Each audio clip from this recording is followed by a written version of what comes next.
The Liberal MP who's campaigned for gay marriage, but has also campaigned for free speech, particularly when he was the Human Rights Commissioner in charge of that sort of thing, and that was Tim Wilson. Tim, thank you so much for your time, mate. Listen, first I've got to congratulate you. Thank you, Andrew. I know you and your partner Ryan have been after this for so long. Tell me, what does it mean to you and Ryan? Well, it isn't what it means to myself and Ryan, it's what it means to the nation. There are thousands, hundreds of thousands of people in Australia who have lived their full citizenship in every way, and now they're being fully respected as complete citizens of this country by having equality before the law, by allowing their relationships to be treated equally before the law. So this is about everybody. It's also about the opportunity for Australians to come together and send a very clear message about the type of country we want to be. This is a victory for Australia, but there's no point ignoring the fact that I do have a personal interest in it, and for me it's well, hopefully the final days of a very long campaign that I and a small number of people, even back to when it was unpopular, argued for a change in the law, and it's very gratifying not just to see such a landslide result across the country, a very high level of participation, but in the wonderful electorate of Goldstein to get a 76.3% survey response, an emphatic response in favour of a change in the law, is personally humbling as a local representative as well. Mate, I don't want to pry too much, but you know, I know you, and I've seen the rings and all that. What does it mean? You must have felt quite emotional today. It was. I had a few tears out of my eyes at the time. There was very apprehensive, very anxious moment leading up to the result because we didn't quite know how it was going to go. But it was, and it was nice to be able to celebrate it with Ryan and with other Liberal and National MPs who supported the cause.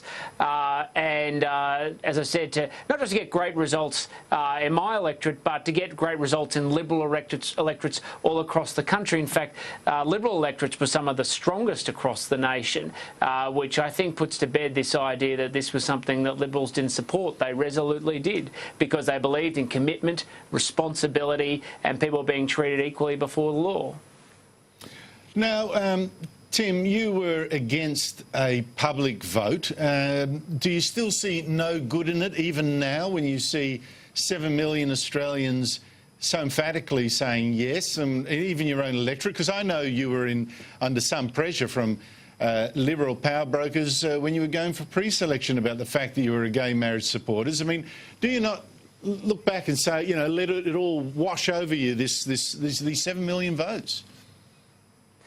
Well, firstly, I always said I would honour a public vote, and I always did. I voted for it in the Parliament, but my private view was that I didn't think it was the best way to resolve these sorts of issues. I'm an institutional conservative, a real institutional conservative. I believe that the Parliament should deal with these issues as the Constitution defines. But every decision that's made comes with consequences, and one of the reasons why I wasn't a big fan of a public vote is because it didn't provide an opportunity to bring people together to nut out legislation without somebody having a much bigger hand in the conversation, and that's what's happening now.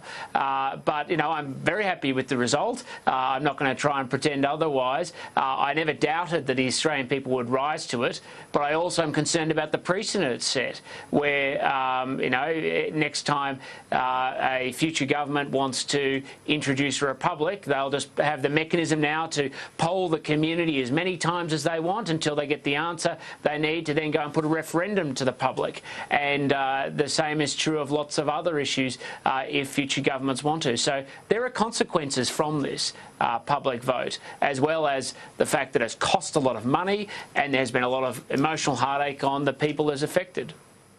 Well, consulting the public more is not something that's going to break my heart. But listen, the free speech issue, because that is one where you do have serious concerns there because of this process. What are the threats now to people's free speech and their freedom of religion?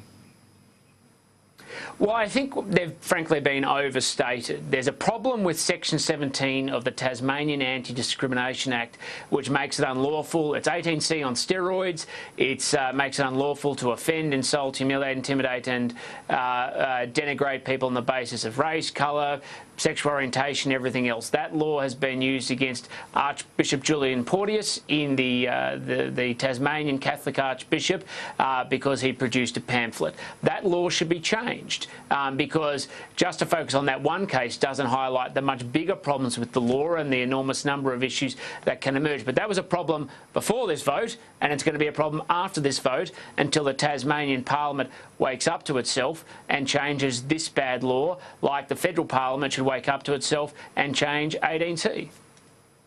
Well, there are in fact two other preachers since being taken to that same tribunal in Tasmania, but Dean Smith's bill, right? Right now, that's the one that's being considered in Parliament, in the Senate. It only allows one exception, that is ministers of religion who refuse to participate in same-sex weddings for religious reasons are excused. No one else has that right. And I'm just wondering, is that fair?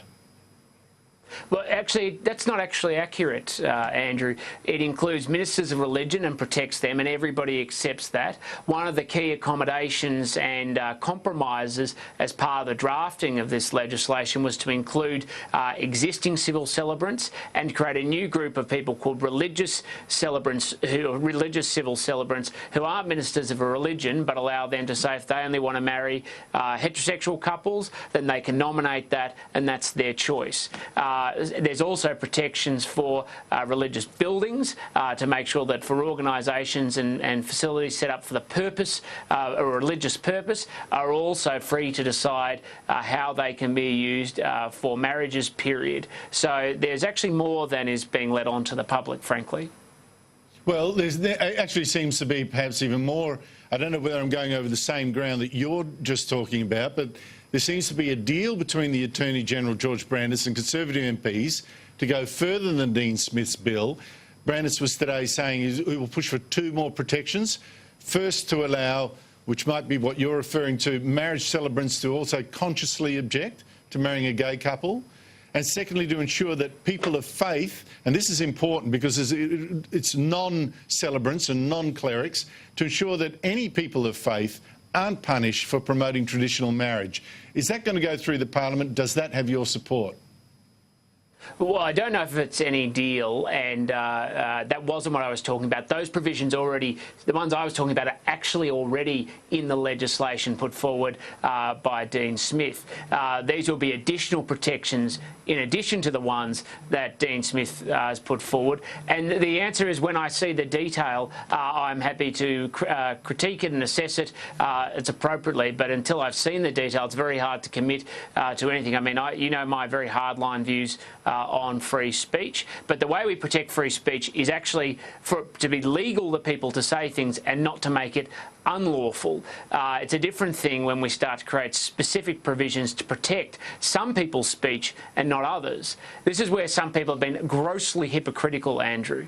There have been people who have gone out there and said, we care about free speech, and they believe in the right of some people to express their views on marriage. So supporters of, shall we say, traditional marriage, their freedom to be able to express that. But when it comes to the right of people to support civil marriage and the right of same-sex couples to do so in some religious institutions, they're against that. I'm in favour of consistent provisions, not selective ones. Well, you're speaking to me there. Hey, listen, before you go, Tim, I'm sorry, but that citizenship farce is still going on. The Coalition lost the minister, Fiona Nash, because she was British. Her replacement, Holly Hughes, was today also ruled ineligible by the High Court for having held a government position. Mate, this is becoming farcical, isn't it? Well, it's not just something that's affecting the government. It's affecting, Jackie Lambie left from the Senate yesterday. In the end, it's one of these things that's come up.